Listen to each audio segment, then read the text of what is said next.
Let's jump right in to keep it open or close it out. Our start sit segment every single week. And listen, guys, it was a tough game for Geno Smith against the Bills as the Seahawks offense was really trying to figure things out. We got to hear from Geno after the game and this week on some of the self-inflicted wounds of the Seahawks passing attack. Like you said, man, we had too many self-inflicted wounds. That's kind of been our story this season. We got down there in the red zone, twice, had a shot at points, and came away with nothing. So, we got 3 points, but, we want to score touchdowns. So, those are things that, again, we got to be better at. Like I said, I'm going to look at myself first and see what I got to do better and take it from there.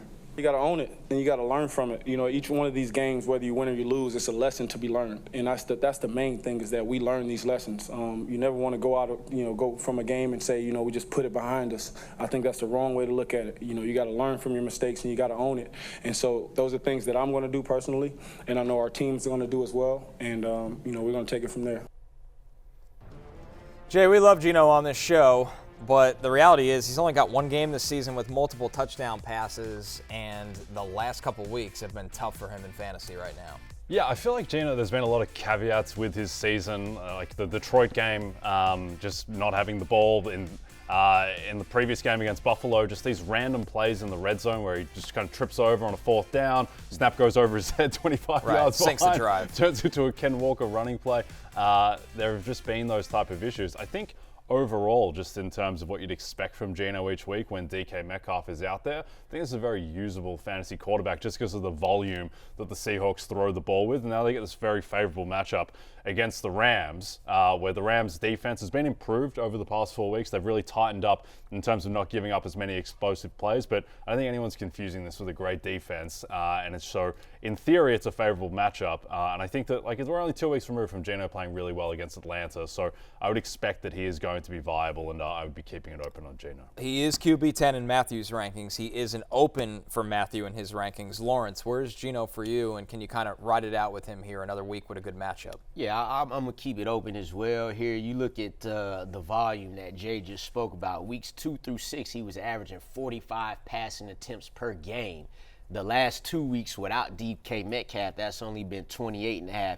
You look at the over-under in this game, that's a high 48.5 over-under. So then you look at the fact that the Rams allowed TD passes at the 3rd highest rate in the NFL. So you talk about the caveats there, just a lot of weird, fluky plays. So I look for him to get back on track here against this Rams defense. Probably a shootout we looking at. So I think that's where Barry's kind of looking at it from, so I'm going to keep it open as well. Yeah, the Rams, obviously, they got their wide receivers back, so their scoring output should be good. That passing over expectations should remain high for Ryan Grubb's offense with Geno under center.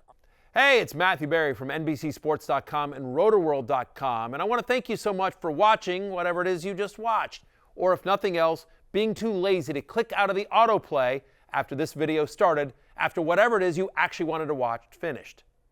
But now that you're here, I'd like to take a moment here to ask you respectfully now, okay? I'm asking you respectfully to subscribe to the NFL on NBC YouTube channel.